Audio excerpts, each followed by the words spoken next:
Welcome to Mrinal को classes. जैसे कि हमने प्रॉमिस किया था आपके मैथमेटिकल इकोनॉमिक्स की सीरीज़ लेके आने के लिए, तो हमारी लास्ट क्लास थी वो लास्ट क्लास हमारी कॉन्वेक्सिटी और कॉन्केविटी फंक्शन के ऊपर थी। और जो आज की क्लास है वो हमारी नेचर ऑफ कमोडिटी के ऊपर है। ये भी थ्योरी ऑफ कंज्यूमर बिहेवियर का ही टॉपिक है। और जैसा कि हमने प्रॉमिस किया था कि जो हमारे MA और जो प्लस नेट के इनके जो आपके थ्योरेटिकल जो वीडियोस है वो भी जल्दी ही अपलोड हो जाएंगे। बस आप हमारे चैनल को सब्सक्राइब करके रखिए, ताकि जैसे ही नए वीडियोस अपलोड होते हैं वैसे ही आपके लिए अपडेट आगे पास आ जाएंगे। ओके, ज़्यादा टाइम वेस्ट ना करते स्टार्ट करते हैं। Nature of commodity, we use partial derivative. क्या बोला है? पहली बात समझो, नेचर ऑफ कमोडिटी क्या है। नेचर ऑफ कमोडिटी की बात करते हैं। कमोडिटीज़ मतलब कि जो भी X1 X2 या कोई भी गुड्स है, चाहे आप बैट बॉल लो, टी एंड कॉफ़ी लो, कोई पेप्सी लो, कोका कोला लो, ठीक है ना। कैसे भी जो भी गुड्स आपके पास में है, ऑरेंज है, फ्रूट्स है, तो ये गुड्स की अगर हम दो गुड्स को साथ रखते हैं तो दो गुड्स की हम बोले नेचर क्या है कि एक गुड्स की रेस्पेक्ट में, कि अगर एक गुड की प्राइस बढ़ रही है तो उसके रेस्पेक्ट में दूसरे गुड्स की पे क्या इफेक्ट होगा, प्राइस पे या डिमांड पे। तो ये उस बिहाफ पे हम चेक करेंगे कि दोनों गुड्स का नेचर क्या है आपस में। तो उसके लिए हम क्या करेंगे, इसमें हम पार्शियल डेरिवेटिव का इस्तेमाल करते हैं, यूज़ करते हैं। और नेचर ऑफ गुड्स के लिए हम क्रॉस पार्शियल डिफरेंशिएशन इस्तेमाल करेंगे।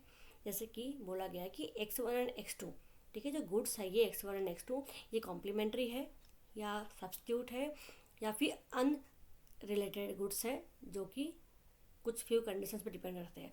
कॉम्प्लीमेंट्री क्या हो गया, जैसे कि bat, okay, ball, shoe and socks. Bat ball, अगर बैट की प्राइस में बोलूँ कि बढ़ गई है, अगर बैट की प्राइस बढ़ गई है, इंक्रीज़ हो गई है, तो ऑटोमेटिकली बॉल की जो डिमांड है वो कम हो जाएगी। क्योंकि जब बैट ही नहीं खरीद पा रहे हो आप, तो बॉल क्यों ही डिमांड करोगे आप, बॉल क्यों खरीदोगे आप, ठीक है।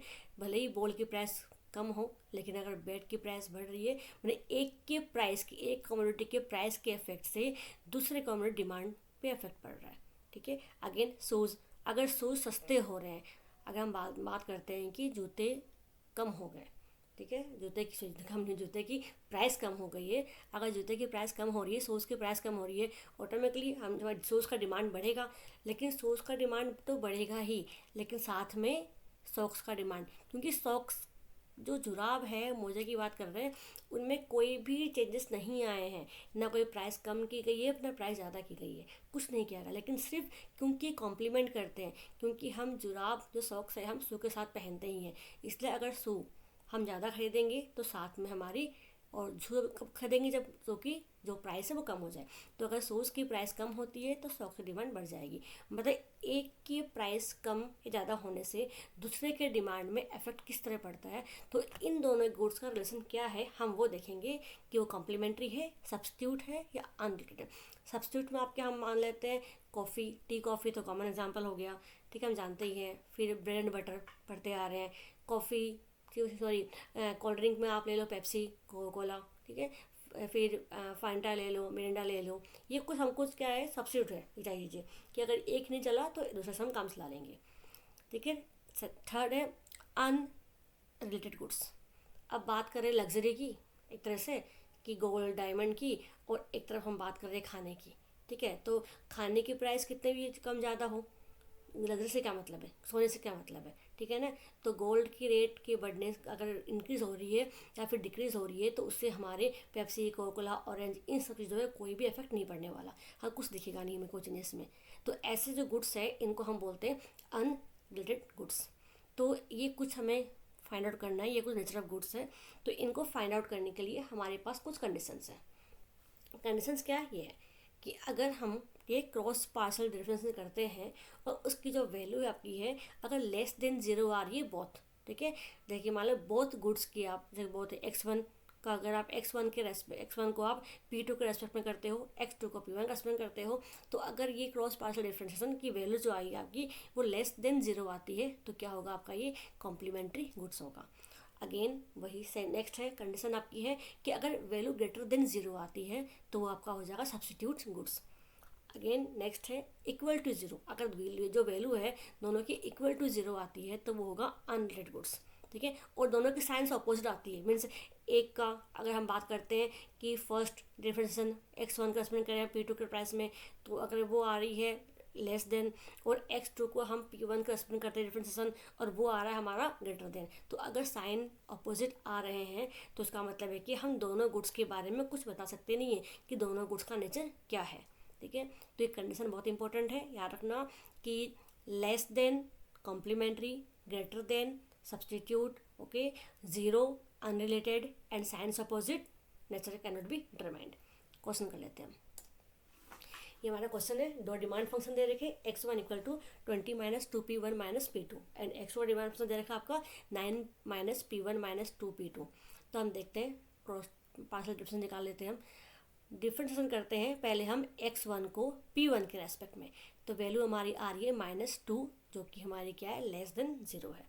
अगेन x1 को हम p2 के रेस्पेक्ट में कर लेते हैं डिफरेंशिएशन, तो क्या आया -1, ओके, जो कि लेस देन 0 है अगेन। अब हम x2 को p1 के रेस्पेक्ट में करेंगे -1, this is again less than 0। Now x2 को हम p2 के रेस्पेक्ट में करते हैं, this is -2 again less than 0। देखा है तो सारे ही लेस देन 0 है, बट हमें क्या चेक करना है, क्रॉस पार्शियल डिफरेंशिएशन, जो कि क्या है x1 ये वाला पोर्शन और ये वाला, ठीक है। और कंडीशन क्या थी, अगर लेस देन 0 है, ठीक है, क्रॉस पार्शियल डिफरेंशिएशन, तो क्या होगा less than 0, it is complementary goods. तो गुड्स का नेचर क्या होगा, कॉम्प्लीमेंट्री गुड्स। आ गया समझ में, बहुत ईजी है वैसे तो। नेक्स्ट दो डिमांड फंक्शन दे रखा है again, x1 equal 25 minus 3p1 plus p2 और x2 का डिमांड फंक्शन दे रखा अपने को 7 प्लस p1 प्लस p2। ये दो डिमांड फंक्शन हमारे पास में है, तो हम देख लेते हैं। पहले हम x1 को डिफरेंशिएट करेंगे p1 के रेस्पेक्ट में, -3 आया less than 0, okay. Again x1 को p2 के रेस्पेक्ट में 1 that is greater than 0। x2 को हम p2 के रेस्पेक्ट में कर लेते हैं, तो क्या है हमारा ग्रेटर देन 0, एंड x2 को हम p1 के रेस्पेक्ट में करेंगे तो क्या आया 1 ग्रेटर देन 0। अगेन हमें चेक क्या करना है, क्रॉस पार्शियल डिफरेंशिएशन, x1 के रेस्पेक्ट में ये और ये x2 रेस्पेक्ट में ये, तो दोनों क्या है ग्रेटर देन। अगर ग्रेटर देन है तो हमारी कंडीशन क्या थी, ग्रेटर देन 0 होने से गुड्स का नेचर क्या होगा, सब्सटीट्यूट गुड्स।